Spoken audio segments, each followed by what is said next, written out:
missunnat. Adrian Kane came back to his hometown after 10 years to marry the girl he had left behind. Her name was Alina Hart, and every dollar he had earned, every scar he had carried, every quiet empire he had built in those 10 years had only one purpose: to make himself powerful enough to stand in front of her again and tell her why he had disappeared. But when his car stopped outside the old church on Briar Street, he saw white ribbons tied to the doors, guests walking inside, and Alina's father, Robert Hart, standing near the entrance with tears in his eyes. Adrian stepped out, thinking maybe it was someone else's wedding. Then he saw her through the open church doors. Alina Hart, the girl he had crossed 10 years of pain to return to. She was wearing a bridal dress, standing beneath white flowers and bright church lights, smiling softly as another man slipped a ring onto her finger. And the man beside her was Marcus Whitfield, the son of the same family that had destroyed Adrian's life and forced him out of town 10 years ago. For one moment, Adrian could not move. He had survived betrayal, prison cells, hunger, and men who thought a poor boy could be buried without anyone remembering his name. But nothing had ever hurt him like watching the woman he came back for choose the house that had ruined him. His first instinct was to leave before anyone saw him. He had not returned to beg. He had not returned to ruin a wedding. He had returned with a black velvet ring box in his coat pocket and 10 years of truth trapped in his throat. If Alina had truly chosen Marcus, then Adrian had no right to walk into the aisle and turn her life into another battlefield. He turned toward the church steps, ready to walk away with the only love he had ever known still burning quietly in his chest. Then he heard Robert Hart behind him. Alina's father stood near the last pew, pale and shaking, staring at his daughter like a man watching something he had helped destroy. His lips moved, almost too softly to hear. "Forgive me, Alina," he whispered. "I had no choice." Adrian stopped. Slowly, he turned back. The church was too bright for the darkness suddenly moving beneath the flowers and silk. Guests filled the pews, smiling, whispering, waiting for Marcus Whitfield to finally make Alina part of his powerful family. Victor Whitfield sat in the front row, silver-haired and calm, his posture straight, his face satisfied. Robert did not look proud. He looked trapped. Adrian stepped into the shadow near the last pew, where tall flower stands, and standing guests hid him from the altar. From there, he could see Alina, but Alina could not see him. Dominic moved quietly beside him. To everyone else, Dominic looked like a driver in a dark suit. To Adrian, he was his most trusted man, the one who found records, followed money, and noticed lies before they became traps. "Do we leave?" Dominic murmured. Adrian kept his eyes on Robert. "No. You know the groom?" "I know his father." "And the bride?" Adrian's voice dropped. "The bride was the reason I stayed alive." At the altar, the priest lifted his voice. "If anyone knows a reason this marriage should not take place, let him speak now or forever hold his peace." A normal silence fell, but Adrian saw Alina's fingers tighten around the bouquet. He saw her eyes move, not toward Marcus, not toward her father, but toward the church doors, as if some hidden part of her still remembered waiting for someone who never came. Marcus noticed too. He did not stop smiling. He only tightened his hand around hers, gentle enough for guests not to notice, firm enough that Alina's knuckles paled. Alina's lips moved. Adrian could not hear the words, but he knew what they looked like. "I'm sorry." Dominic leaned closer. "What did she say?" Adrian did not look away from her hand trapped inside Marcus's. "I don't know," he said. "But I want to know why she looks guilty at her own wedding." 10 years earlier, before Adrian Kane became a name powerful men lowered their voices around, he had been the boy behind Kane Auto Repair, the small garage across from Hart Flowers. He owned 2 pairs of jeans, one black jacket with a broken zipper, and a pride so sharp it made help feel like an insult. Alina Hart first spoke to him because her mother's delivery van died in the middle of Briar Street on a hot afternoon, blocking traffic while white lilies wilted in the back. Everyone honked. Everyone complained. Adrian wiped grease from his hands, pushed the van to the curb, and fixed the broken belt without asking for money. Alina stood beside him in a yellow dress, holding a box of roses, watching the way he worked. Not fast to impress, not slow to be seen, just steady, as if broken things deserved patience. When he finished, she asked, "How much?" Adrian closed the hood. Your mother already pays the shop when she can. That means you fixed it for free. That means the flowers will not die today. Alina looked at his hands, black with oil, scraped near the knuckles. Rich boys only know how to replace things, she said. You fix them.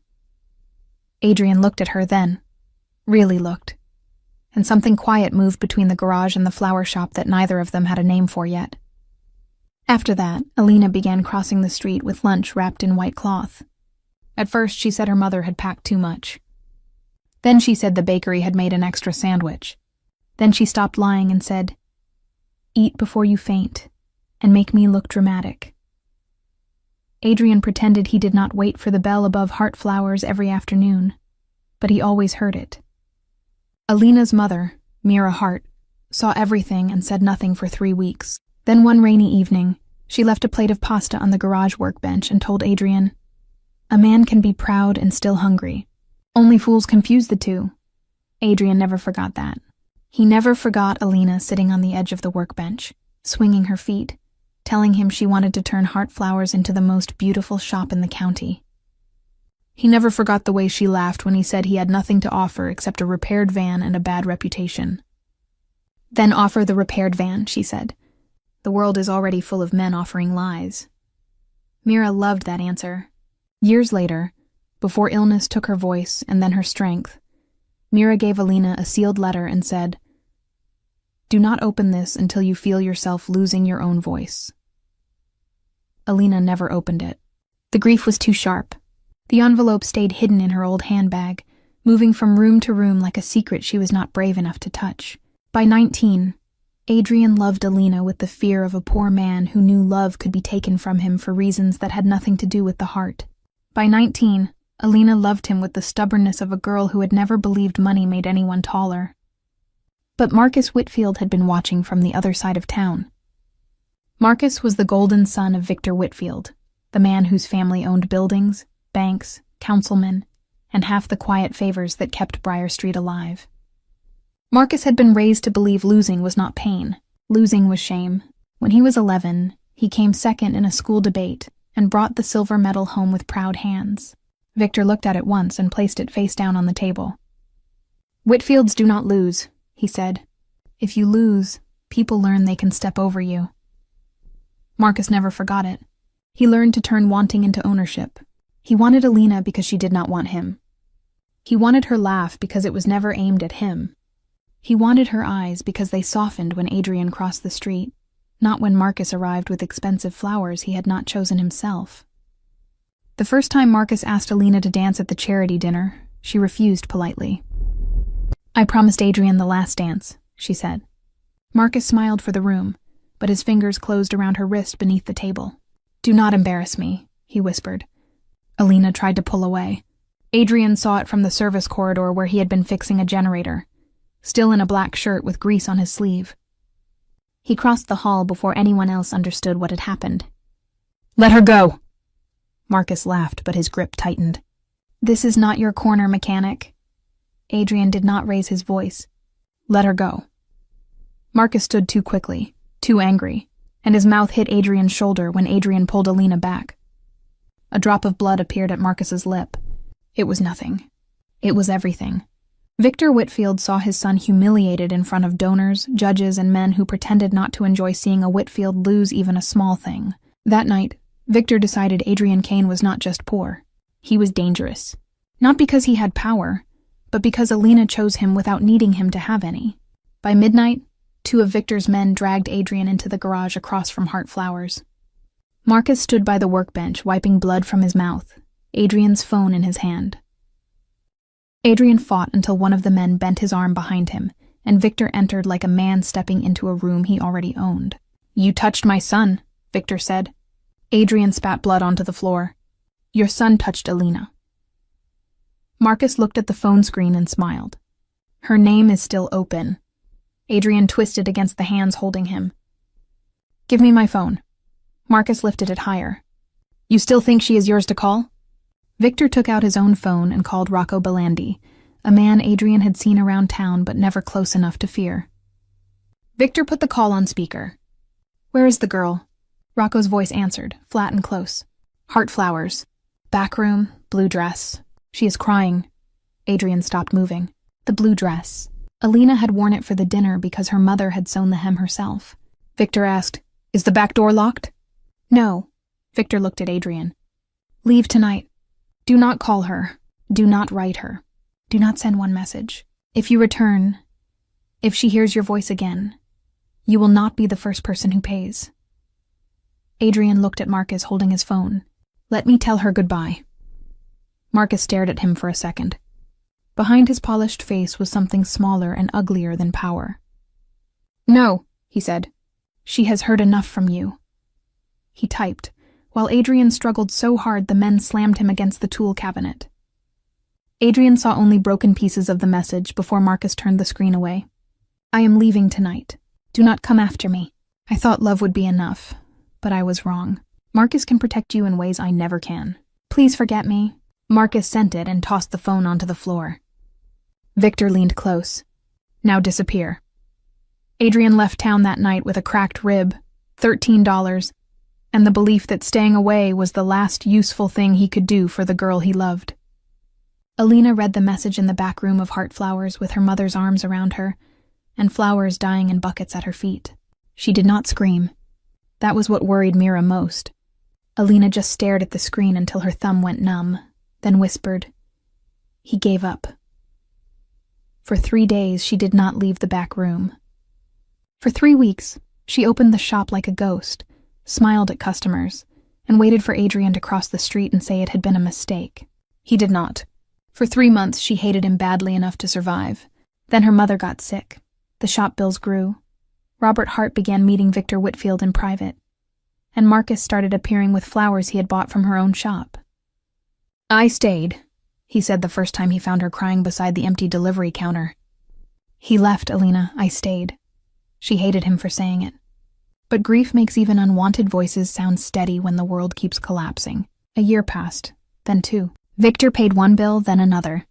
Robert accepted one favor, then signed one paper, then borrowed against the shop, then promised future loyalty, without understanding how quickly a promise becomes a leash when a Whitfield holds the other end.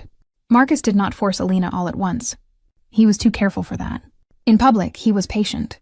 He helped with deliveries. He sat with Robert when Mira's medicine was late. He walked Alina to her car when people whispered about the garage boy who had left her. In private, he corrected her laugh. Softer. He corrected her anger. Careful. He corrected her grief. Do not let him keep owning the room. Every kindness came with a hook. Every favor became proof. By the 5th year, people in town said Marcus Whitfield was a saint for waiting. By the 7th, Robert told Alina, crying, Maybe peace is not always love. Maybe peace is enough. By the 9th, Victor made it clear that the shop, Robert's loans, and the family's name would all fall apart if Marcus was humiliated again. By the 10th, Alina accepted a ring she did not want from a man she did not love because the boy she had loved had told her to forget him, and because everyone around her had spent years teaching her that survival was something to be grateful for. Now, inside St. Mary's Church, Marcus smiled like patience had finally become ownership. The priest nodded toward him. You may speak your vows. Marcus looked at the guests first, then at Alina. Alina, he began, his voice warm enough to sound kind. From the beginning, I knew you deserved steadiness. You deserved a man who would stay when others left. You deserved a family that could protect you from every mistake of your past. Adrian's hand closed at his side. Every mistake of your past. Marcus said it like tenderness. Adrian heard the knife inside it. Alina's smile did not change, but her throat moved once. Robert lowered his head. Victor looked pleased. Marcus continued, From this day forward, you will never have to look backward again. Guests murmured approval. A few women smiled like Alina was lucky. Then it was Alina's turn. She looked down at the ring Marcus had placed on her finger, then at him, then at the floor. Marcus, she said softly, you have been patient with me. You stood beside my family when things were difficult. You stayed when... She stopped. Marcus's gaze sharpened. Robert gripped the pew. Alina corrected herself. You stayed when I needed someone to stay. For that I am grateful. Grateful. Not happy, not in love. Grateful. To Adrian, the word sounded like a debt pretending to be a vow. Marcus accepted it like it was exactly what he had trained her to say. "That is enough," he whispered. The rings were lifted. Marcus slid his ring onto Alina's finger. "With this ring," he said, "I make you part of my family." Victor almost smiled. Alina reached for Marcus's ring. Her fingers trembled. Marcus leaned close. "Steady," Alina went still. "With this ring," she said, "I join my life to yours." Applause nearly began, but Robert suddenly shifted near the back, his eyes darting toward a side table where the marriage papers lay. Victor saw the glance and gave Robert one cold look. Robert immediately lowered his head. Adrian saw it. So did Dominic. "The documents," Adrian murmured. Dominic followed his gaze. "You want me to check?" Quietly. Dominic slipped along the side wall, not toward the altar, but toward the usher standing near Father Paul's small desk. He did not touch the papers himself. He leaned close and said something low. The usher frowned, looked toward the marriage license, then hurried to Father Paul. The priest raised his hands. "Now, by the power vested in me," he stopped. The usher whispered into his ear. Father Paul's expression changed. He looked at the marriage license, then at the witness line, then toward Robert Hart. Robert went pale. Marcus's smile faded for the first time.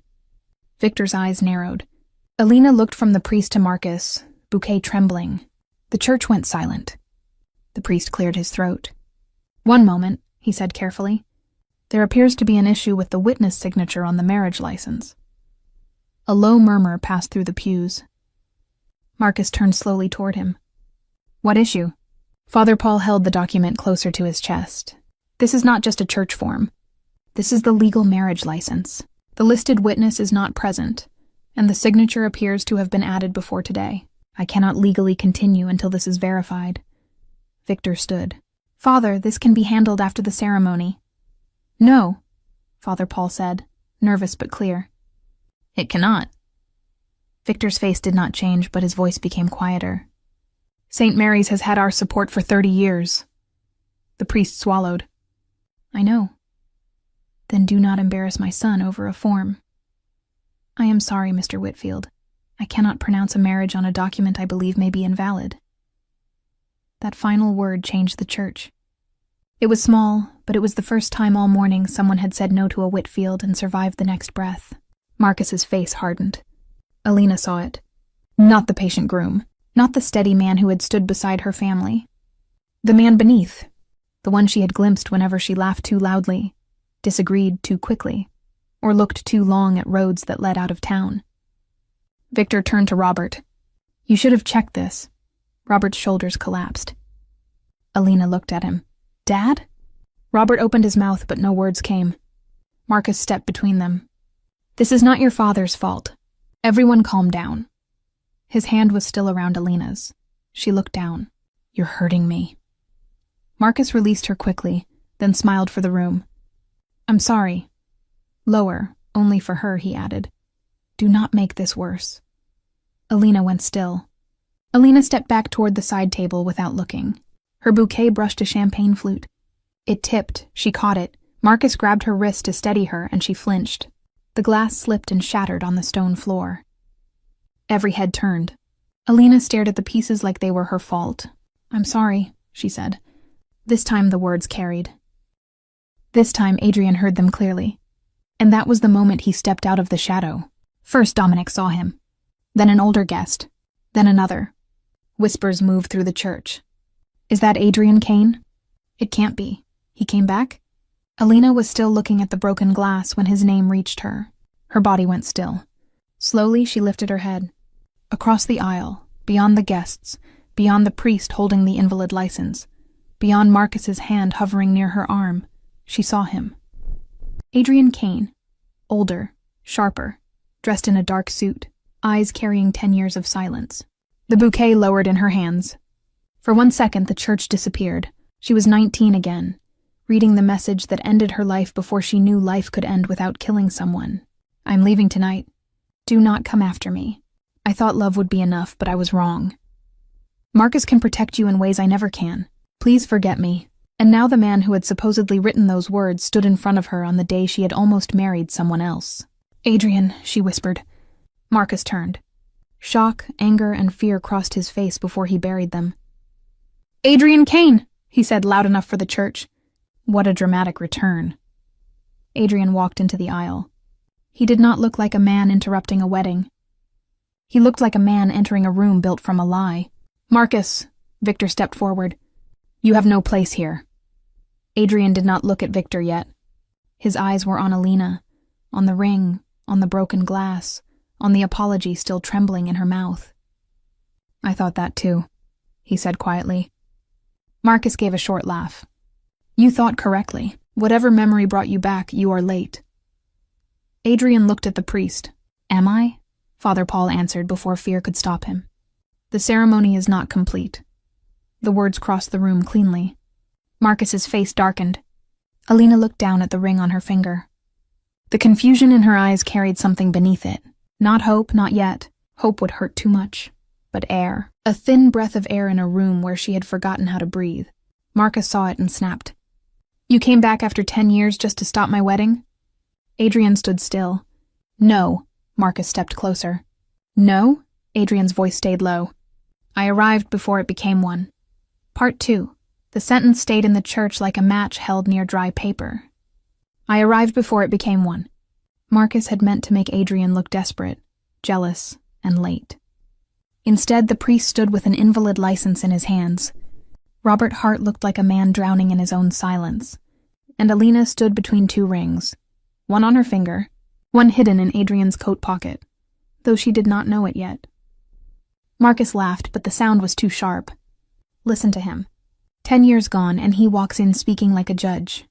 He turned toward the guests. He disappears from this town, breaks her heart, leaves her family to survive the damage, and now he wants to rewrite himself as the victim.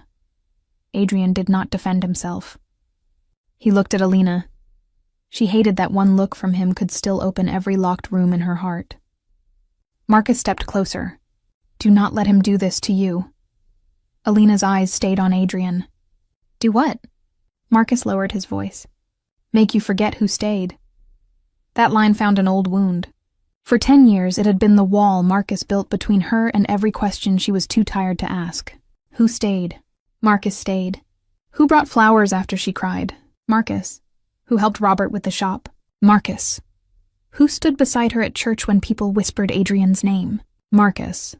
But now, with the priest holding an invalid license and Adrian standing where a ghost should have been, stayed did not sound like love anymore. It sounded like a guard outside a locked door. Alina forced herself to speak to Adrian. "Why are you here?" Adrian's face did not change, but his eyes did. "For you." A soft gasp moved through the guests. Marcus laughed. "For her? You ran from this town, left her crying, never wrote, never called, never came back, and now you say you came for her?"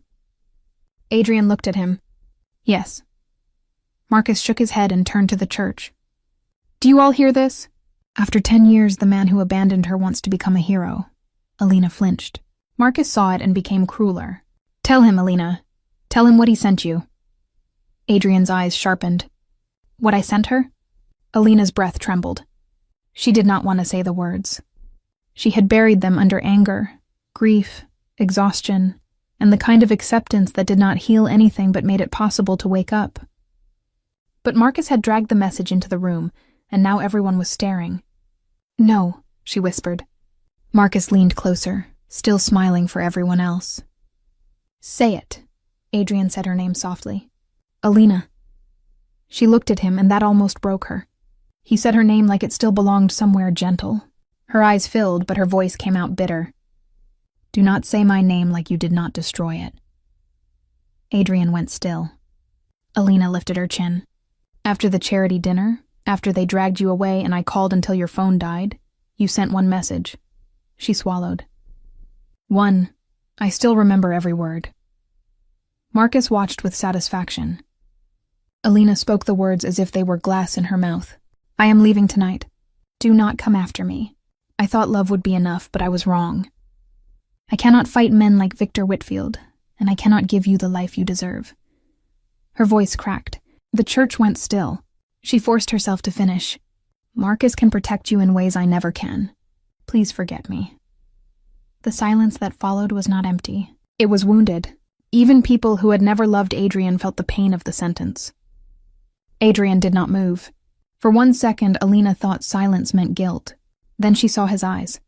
Not shame, shock. No, Adrian said quietly.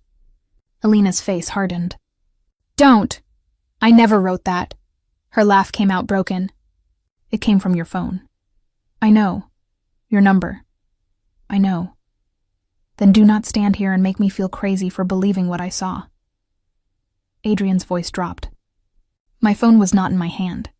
Alina froze. Marcus's smile thinned. Adrian turned his eyes toward Marcus. He had it. Marcus's face went cold. That is pathetic. In the garage, Adrian said. After your father's men dragged me there. After you stood by the workbench with blood on your mouth and my phone in your hand. Alina looked at Marcus. For the first time, Marcus answered too quickly. He is lying. Adrian took 1 step forward. You looked at me and said, you still think she is yours to call? The color left Marcus's face. Robert Hart lowered his head. Alina saw it. That small movement from her father hurt worse than Marcus's denial. Dad? She whispered. Robert did not answer. Adrian's eyes stayed on Alina. I tried to call you, he said. I begged them to let me tell you goodbye. Her lips parted, but no sound came. Marcus snapped, Enough! Adrian did not look away from her. Then Victor called the man standing outside Heartflowers and asked where you were. Alina's hand went to her throat. Adrian's voice roughened. The man said you were in the back room. Blue dress. Crying. The bouquet slipped lower in Alina's hands. That night returned with cruel detail. The blue dress her mother had sewn, the back room smelling of wet stems and ribbon, her body shaking so badly Mira wrapped both arms around her, the phone in her hand, the message that made her stop waiting. Alina looked at her father again. You knew something. Robert's face collapsed. Alina, tell me. Victor spoke first. Robert is overwhelmed. Alina's eyes moved to him. I asked my father. The church went still. Victor was not used to being corrected. Robert gripped the pew in front of him. I knew Adrian did not leave freely, he whispered. The sentence broke something open. You knew? Alina asked. Robert nodded, tears rising fast. Not about the message, not then. But I knew Victor threatened him. I knew men took him from the garage. I knew Rocco was outside the shop. Alina stepped back as if the floor had shifted. And you let me believe he abandoned me? I was afraid. For 10 years? Your mother was sick. The shop was failing. Victor had already started helping with bills. He said if I brought Adrian's name back, if I questioned anything, you would suffer. Then after your mother died, I was too ashamed. Every year made the lie heavier. Alina's voice was small, but everyone heard it. You let me mourn a lie. Robert covered his mouth. I am sorry. Sorry does not give me back 10 years. Marcus seized the moment. There, your own father made choices. Do not put all of this on me. Alina turned back to him. I am putting exactly what belongs to you on you. Marcus's jaw tightened. You were broken when I found you. Because you helped break me. I stood by you when no one else did. You stood close enough to make sure I never healed. A murmur moved through the church. Victor's face turned hard. This is no longer a wedding. This is a public disgrace. Adrian finally looked at him. It became a disgrace the moment you tried to turn her life into repayment. Victor's eyes narrowed. Careful. Adrian did not blink. That word works only when people still fear you. Father Paul held the marriage license with shaking hands. I only need to know one thing, he said, his voice careful. Who authorized this witness signature? Robert shut his eyes. Marcus turned on the priest. You are not a judge. No, Father Paul said. But I am the one being asked to pronounce this marriage legal, and I will not do that with a document I do not trust. Alina looked at the license. For the first time since Adrian stepped out of the shadows, something changed in her face. Not shock, recognition. Dominic noticed it. Adrian noticed Dominic noticing, Alina? Adrian asked. She took a breath. Marcus turned to her. Do not. That command made her lift her chin. I noticed it 3 days ago, she said. Marcus froze. Victor's eyes sharpened. Robert looked at her in horror. Father Paul stared at her. Noticed what? Marcus asked. Alina pointed to the paper. The witness line. The license was brought to the house for final review. I was told to check my name, my date of birth, and the spelling before the ceremony. Her eyes moved to Father Paul's hands, but the witness signature was already there. A murmur passed through the church. Alina swallowed. I asked why someone had signed before the wedding happened. Marcus told me it was normal paperwork. My father would not look at me. Victor said I was nervous. Marcus stepped closer. You were nervous? Alina looked at him. I was trapped. The word landed harder than a shout. She turned to Father Paul. So I sent you the note. Father Paul's face softened with understanding. You sent it? I did. Adrian looked at her, stunned. Alina's voice trembled, but she did not look away. I did not know Adrian would come back. I did not know anyone would stop this wedding for me, but I knew one thing. She turned toward Marcus. A marriage that needed a fake witness before it even happened was not a marriage. It was a trap. Marcus stared at her. For years he had mistaken her silence for surrender. Now he was watching silence stand up. You went behind my back? He said. Alina's eyes hardened. No, I went behind the lie. The church absorbed the words in total stillness. Robert began crying quietly. Victor looked at his son, then at Alina, then at Adrian, calculating the room he was losing. Marcus's voice dropped. After everything I did for you? Alina looked down at the ring on her finger. Everything you did came with a chain. I gave your family stability. No, you gave us fear and told us to call it stability. Marcus's face twisted. You think he can give you better? He pointed at Adrian. Look at him. Men like him do not return with love. They return with revenge. Adrian answered before Alina could. I came with a ring. The church went quiet. Alina's eyes moved to him.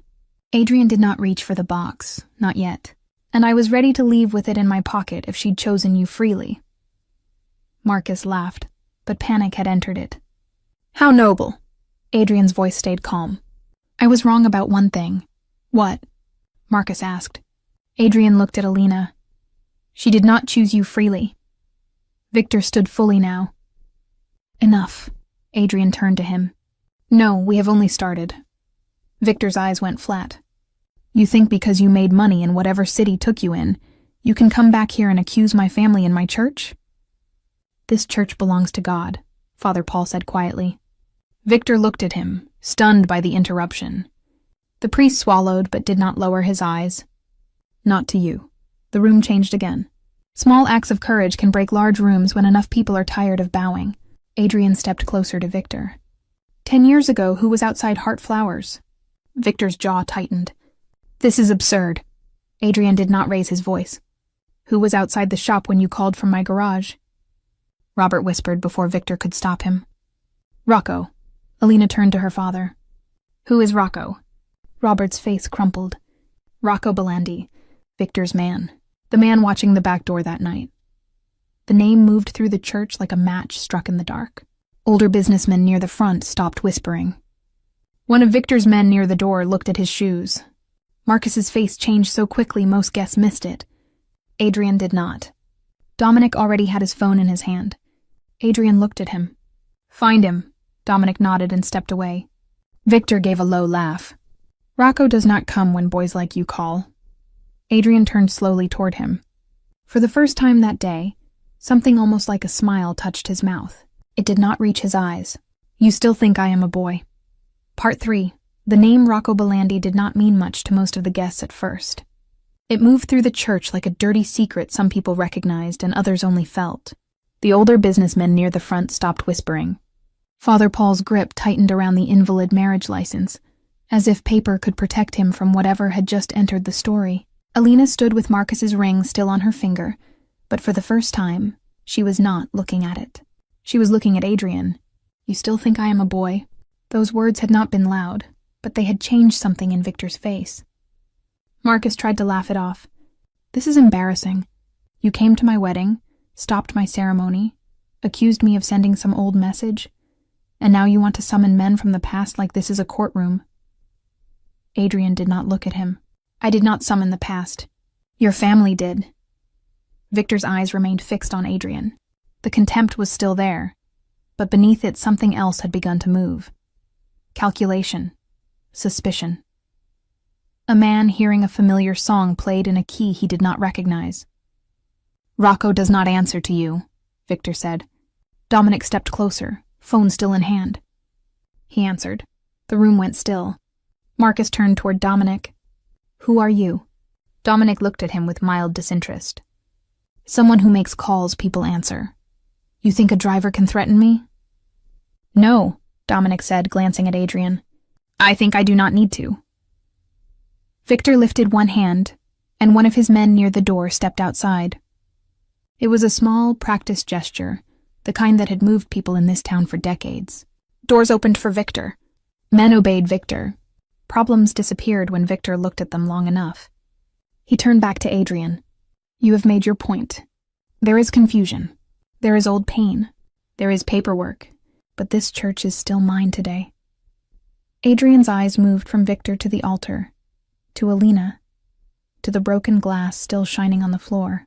That is what you have always believed. Victor's jaw hardened. And what do you believe? Adrian's voice stayed quiet.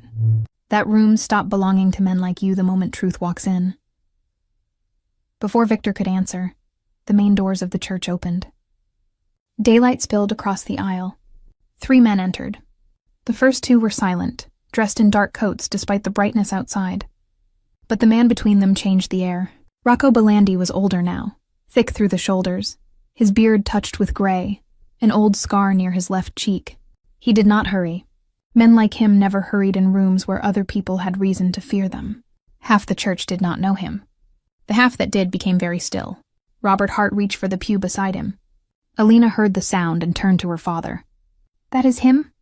Robert nodded without lifting his eyes. The man from that night. Rocco stopped in the aisle.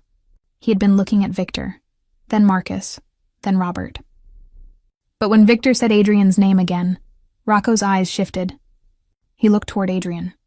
At first his face did not change. Then recognition moved through him slowly, and with it came something no one expected to see on Rocco Belandi's face. Color drained from his skin, his shoulders lowered by a fraction. Victor frowned. Rocco, remove Adrian Kane from this church. Rocco did not answer. He walked toward Adrian and stopped several feet away. 10 years ago, Rocco had watched Adrian Kane being held in a garage like a powerless boy. 10 years ago, Adrian had been a problem Victor paid men to remove. But the underworld had long memories. Names traveled through docks, clubs, private ledgers, and locked rooms. Somewhere far from Briar Street, the boy Victor had thrown away had become a man even men like Rocco measured their voices around. Rocco lowered his eyes. Don Kane, he said. The word struck the church harder than a shout. A woman near the front gasped.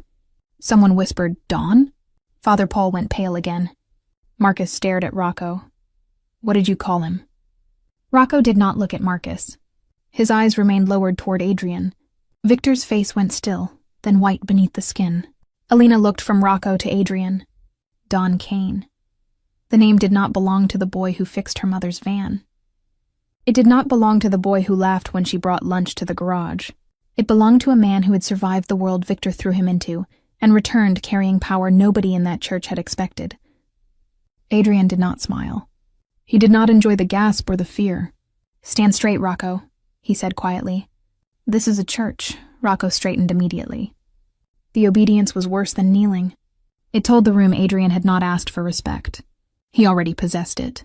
Marcus stepped forward. No, this is some performance. You worked for my father. Rocco finally looked at him. I used to. Then do what he said.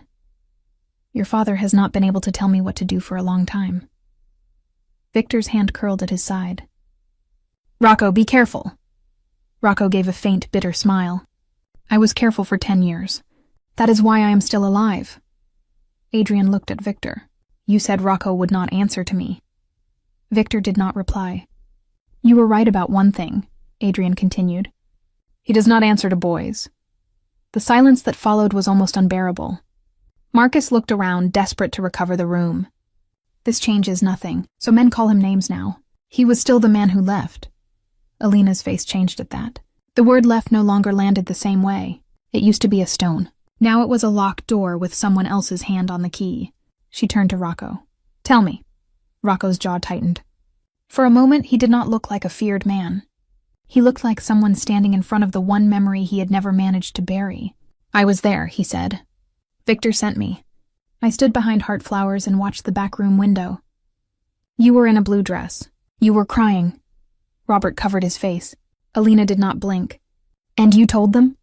Rocco lowered his eyes. I did. Marcus snapped, do not answer her. Rocco ignored him. Alina's fingers tightened around the bouquet stem until one white ribbon tore. Say the rest. Rocco nodded once. Victor's face hardened. Alina, think carefully. You do not understand what you are inviting into your life.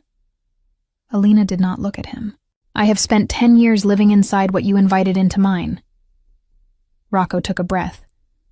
That night, after the charity dinner, Marcus Whitfield had blood on his mouth. Adrian Kane had 2 men holding him by the arms, and the phone in Marcus's hand was not his. Marcus's face went white. Robert started crying before Rocco said another word. Adrian's phone was open on your name, Rocco continued, looking at Alina now. He kept saying, let me speak to her. Victor's men were holding him. Marcus picked up the phone. Alina's hand moved to the ring. Rocco looked at Marcus. You looked at him and said, you still think she is yours to call? Then you typed the message. Alina's voice came out almost soundless. The message? Rocco swallowed. The one that told you he was leaving. The one that said Marcus could protect you in ways he never could. The exact words did not need to be repeated again. Everyone in the church remembered them. Alina remembered them most. They moved through her body like a curse returning to the mouth that made it. She closed her eyes.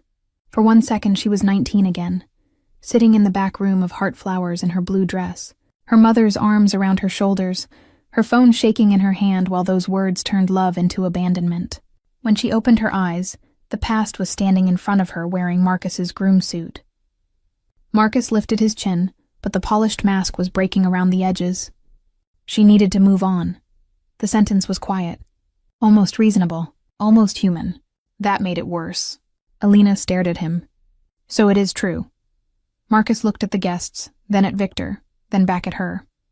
He was leaving anyway. Because your father threatened me, Adrian said. Marcus snapped. Because you were weak enough to be moved. The room pulled in a breath. Marcus hurt himself, but anger had already taken control. Do you know what it felt like? He said, turning on Alina now, voice rough. To watch you look at him like he had given you the world? He had nothing. He was nothing. And still, when I stood beside you, you looked past me to see if he had entered the room. Alina's eyes filled, but she did not lower them. So you punished me for loving someone else. Marcus's mouth opened. For once, nothing polished came out. I waited for you, he said finally. Alina looked at him until his eyes shifted away. You were there because you made sure he could not be. Marcus's face twisted. I made the cut clean. You would have spent your whole life waiting by that garage door. The confession was not proud now. It was cornered, bitter, and ugly. It came out like something dragged from him. Alina did not answer. She only looked at him until his eyes dropped first. That silence hurt more than shouting. Adrian did not move, but everyone close to him felt the danger in his stillness. Marcus saw it and tried to recover control. What? Are we pretending he would have stayed? He was already on his knees in that garage. My father said leave and he left. Adrian's voice was quiet. Your father had a man outside her shop. Rocco nodded once. Me, Alina turned toward him. You saw me crying. It was not a question. Rocco's face tightened. Through the back window. And you told them. I did. The honesty was brutal. It did not ask to be forgiven. It only stood there, ugly and undeniable. Rocco looked toward Victor. Victor called me from the garage. He asked where Alina was. I said she was in the back room of Heartflowers, blue dress, crying. He asked if the back door was locked. I said no. Alina's hand dropped from the ring to her throat. Then he told Adrian, Rocco said, voice roughening. If he came back, if he called her, if he sent one message, he would not hurt Adrian first. He would hurt Alina. The church fell into a silence so heavy it seemed to press every person into their seat. Father Paul looked sick. Victor finally spoke, cold and controlled. I protected my family from a boy who had already put his hands on my son. Adrian looked at him. Your son grabbed her first. Victor's eyes moved to Alina. You were young. You remember it emotionally. Alina's voice was low. I remember his hand. Marcus added quickly. I barely touched you. Alina looked at him. And for the first time the memory returned without the fog Marcus had wrapped around it for years. The hallway. His hand, his anger, Adrian pulling him away, Victor arriving before truth could breathe. You grabbed me because I said no to a dance. Marcus's mouth tightened. You made me look like a fool for him. There it was. Not hidden anymore. Marcus Whitfield, stripped down to the wound he had built 10 years of cruelty around. Alina stepped back as if the truth had a smell she could not stand. All of this because I chose him? Marcus did not answer. He did not have to. Victor stepped in, his voice colder than before. This town does not run on teenage feelings. It runs on families, agreements, names. My son was made to look weak in front of people who watch for weakness. You think I let that stand? For the first time, Victor sounded less like a monster and more like a man trapped inside his own legacy. That did not make him better. It made him clearer. He had not protected love. He had protected pride. Alina looked at him.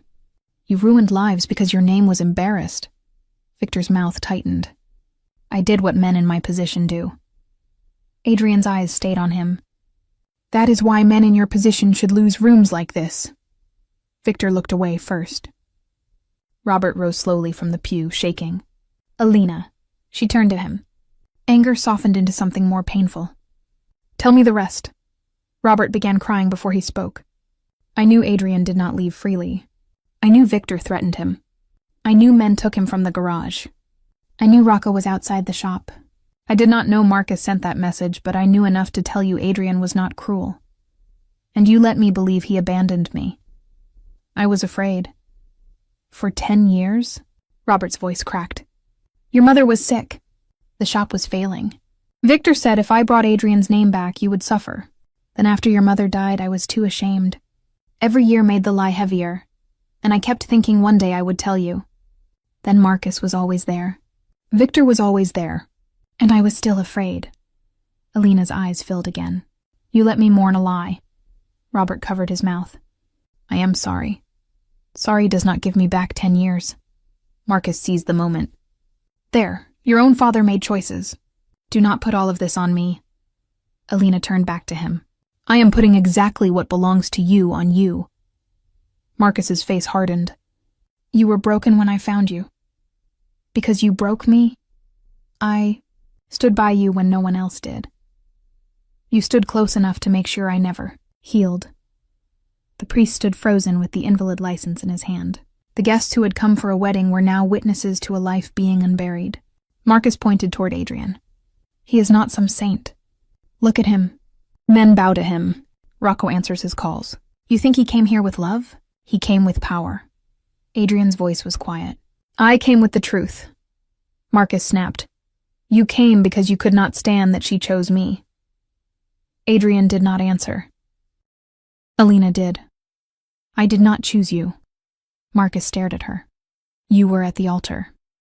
I was at the altar because you spent 10 years making every other door feel dangerous. I gave you stability. Alina almost laughed, but it came out as a breath. No, you gave me rules. I called them stability because I was tired. Marcus's eyes flashed. You should have been grateful. The words came out too clearly, too honestly. Too much like the man behind the groom. Alina went still. Then slowly, she looked down at the ring. Marcus saw the movement. Alina. She touched the ring. Her hand trembled, but this time she did not hide it. Do you know how many times I apologized today? When the priest paused, when the glass broke, When your grip hurt me. She looked at him, tears sliding down her face. I was apologizing before anyone even blamed me. Marcus glanced at the guests. Stop. No. The word came clear. Alina twisted the ring. It resisted at first, caught against skin damp with fear. Then it slid free.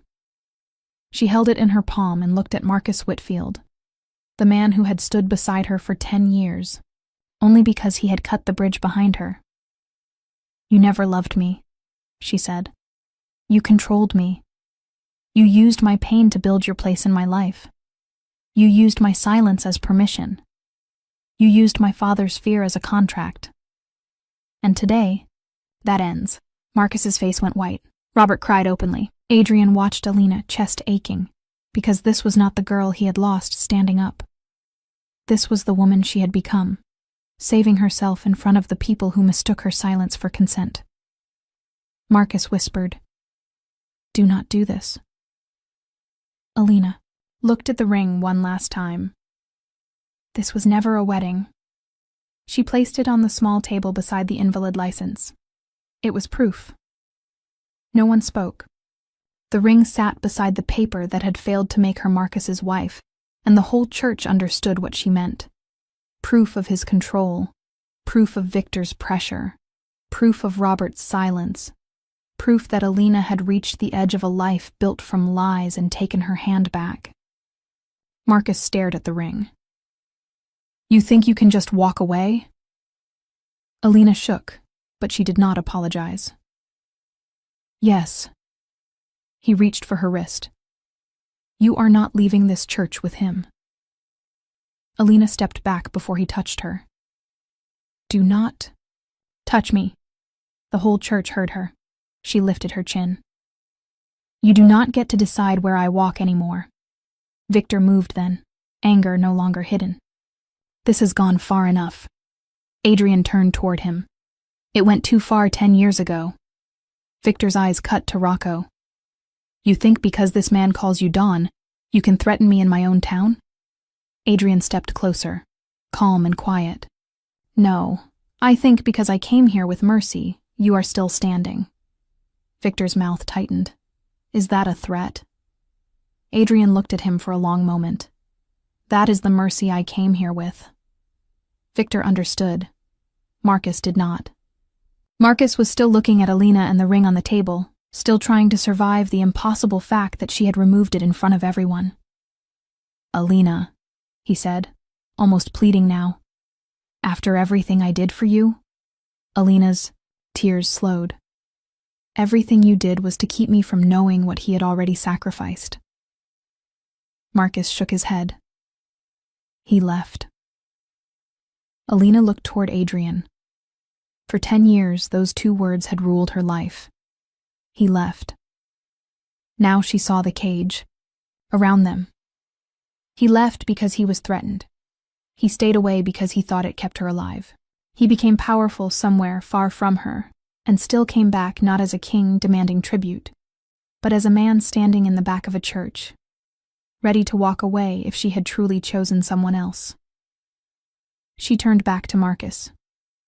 You stole his goodbye. Then to Victor. You stole my choice. Then to Robert. And you buried both because fear was easier than honesty. Robert sobbed, but she did not comfort him. Not yet. Some wounds needed to remain open long enough for the right person to feel them. Victor lifted one hand, but none of his men moved with the confidence they once had.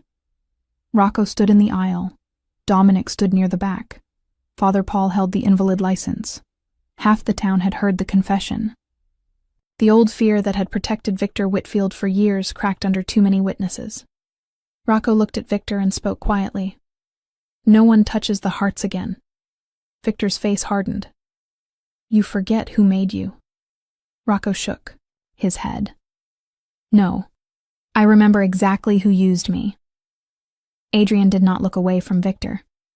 Walk out while you still can do it with dignity. Victor's jaw tightened.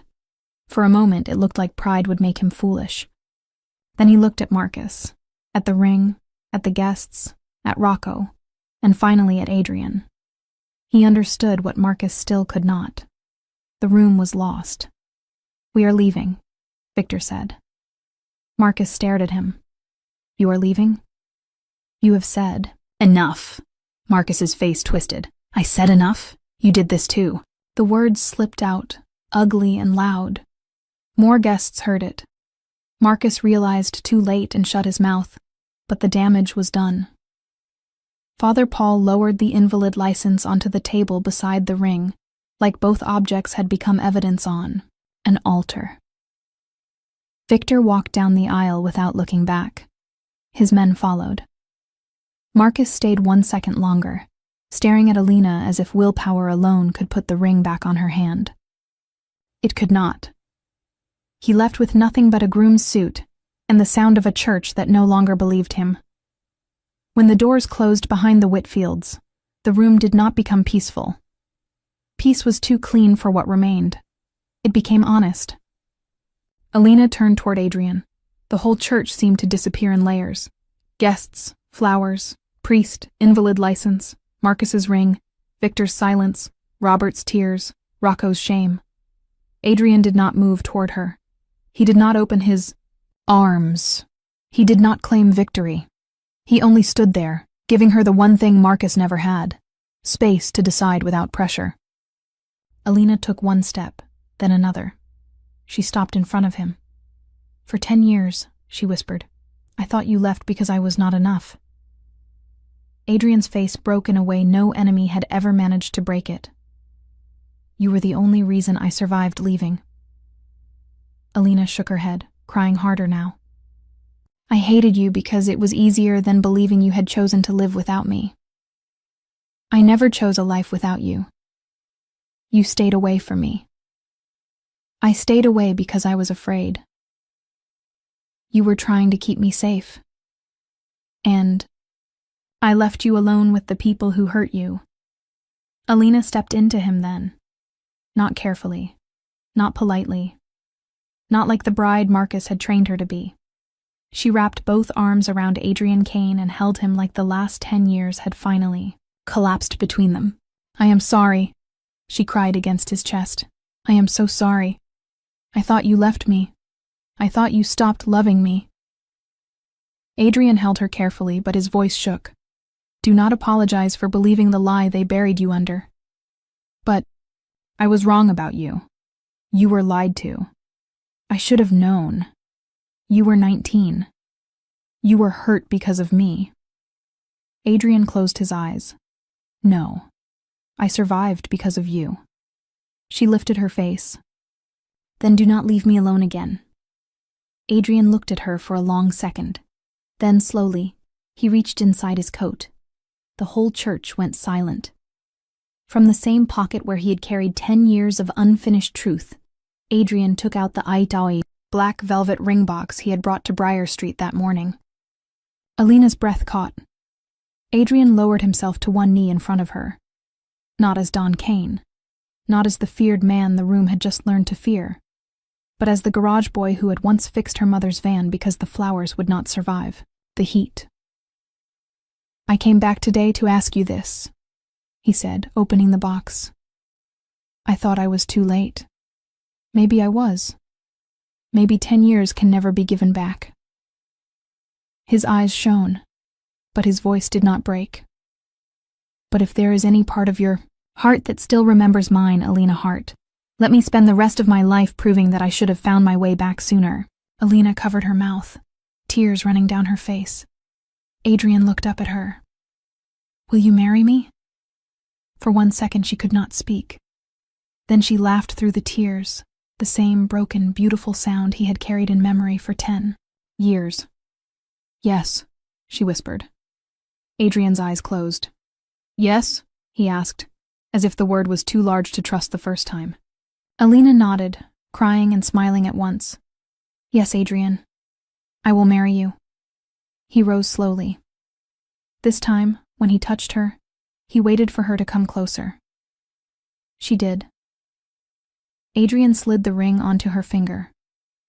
It did not feel like a claim. It felt like something stolen returning to its rightful place. Alina looked down at it, then back at him. I waited for you longer than I hated you. Adrian's thumb brushed one tear from her cheek. Then let me stay longer than the pain. She rose onto her toes and kissed him softly on the lips.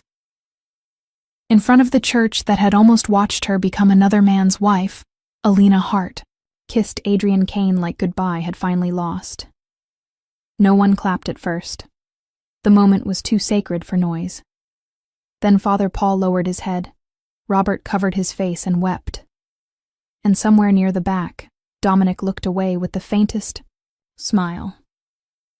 Alina rested her forehead against Adrian's. My mother left me a letter, she whispered. I never opened it. Adrian's voice softened.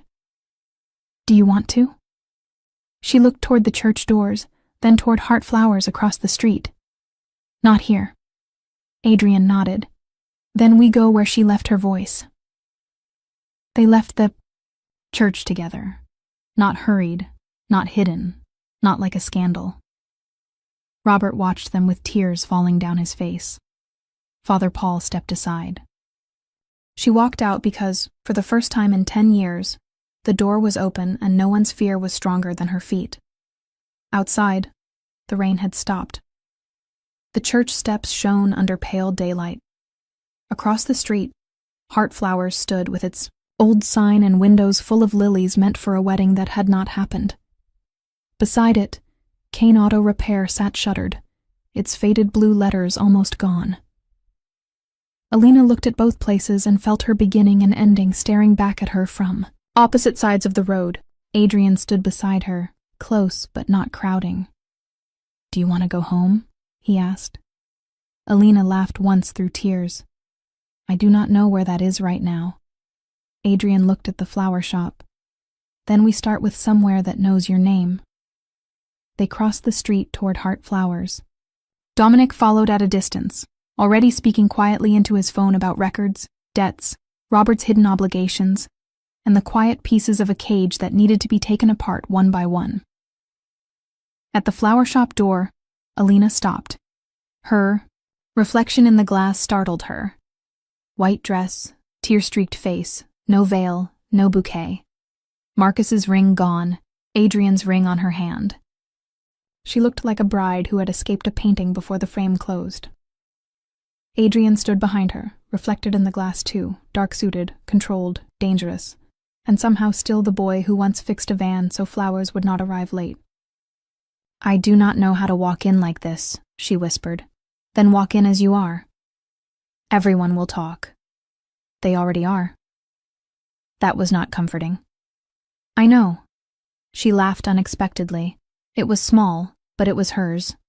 Not measured, not approved, not softened for Marcus. Adrian heard it and looked away for a second because if he looked too long, he might break. You remember it? She asked. Your laugh? Adrian said. I survived years with that sound. She pressed her lips together. Do not make me cry again. I am trying not to. She opened the door. The bell above Hart Flowers rang. The same bell that had rung when she was a girl carrying buckets of roses, when her mother shouted from the back room, when Adrian crossed the street, smelling of oil and sunlight. The shop smelled of lilies and wet stems. Alina stepped inside and stopped. For a second, she expected the past to hurt too much. Instead, the shop held her. Not gently, not completely, but enough. She went behind the counter, opened the old drawer beneath the register, and pulled out a small sealed envelope, yellow at the edges. Her mother's handwriting waited on the front. For my daughter, when she forgets her own voice. Alina's hands shook. Adrian remained by the door until she looked at him. Come here, she said. He did.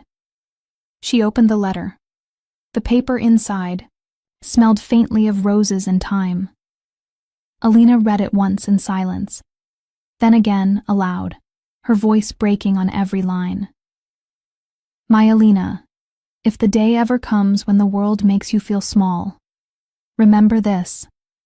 I never raised you to live on someone. Else's mercy. I raised you to know your own voice. Love should never make you smaller. A man who loves you will not ask you to disappear so he can feel tall. A family that loves you will not buy your silence and call it protection. And if you ever stand in a room where everyone tells you to be grateful for a cage, walk out. I will be with you in every step. Alina pressed the letter to her chest and cried. Adrian did not tell her not to. He only stood near her, exactly where she had asked him to stand.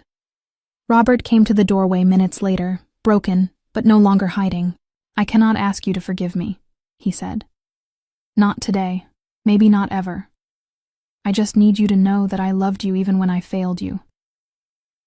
Alina wiped her face. Love without truth is not protection, Dad. Robert nodded. I understand. That now. No, she said softly. You understood it then. You were just afraid. He lowered his head. Yes. She did not soften it. Tell the truth. To the lawyer, to the court, to anyone Victor tries to scare. Tell everything he made you sign, every payment, every favor, every time you thought silence would save me. Robert wiped his face. I will. Adrian stepped back, letting it remain between father and daughter. That was how the day ended.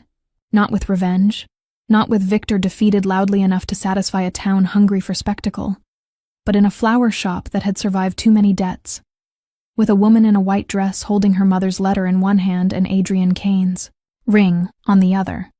The first week after the almost wedding was not soft. Alina did not wake up healed because truth had finally arrived.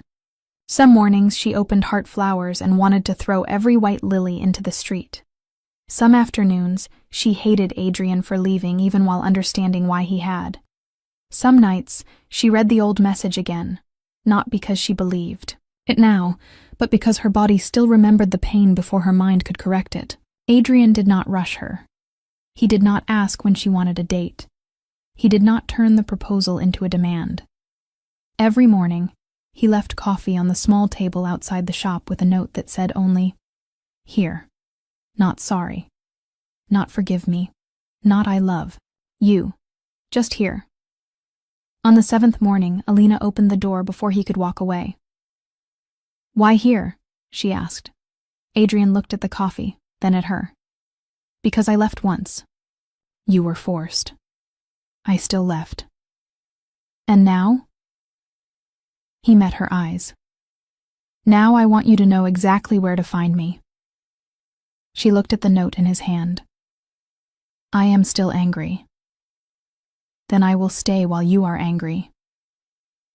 Her mouth trembled. "I am going to ask hard questions. Ask them. About where you went. About what you became. About who calls you Don Kane. I will answer. And if the answer is ugly," Adrian's voice was steady, "then I will tell you the ugly truth before anyone else can use it to hurt you." Alina studied him for a long moment. Then she stepped aside. "Come in." Adrian entered Heartflower slowly, as if the shop were more sacred than any church. Months later, when the legal papers were untangled, when Robert testified, when Victor Whitfield's quiet control over Briar Street began breaking piece by piece, when Marcus left town with nothing but the name he had once used like a crown, Alina stood one evening between Heartflowers and the restored sign of Kane Auto Repair. Adrian had reopened the garage, not because he needed the money, but because some places deserved to be healed where they were first broken. The bell above Heartflowers rang behind her. Adrian looked up from across the street, grease on his hands, for the first time in 10 years. Alina smiled. "You came back late," she called. Adrian crossed the street toward her. "I know." She lifted her hand, the ring catching the light. "Then stay long enough for late to become worth it." Adrian took her hand, "For the rest of my life." And this time, when the bell above Heartflowers rang, Adrian Kane did not leave.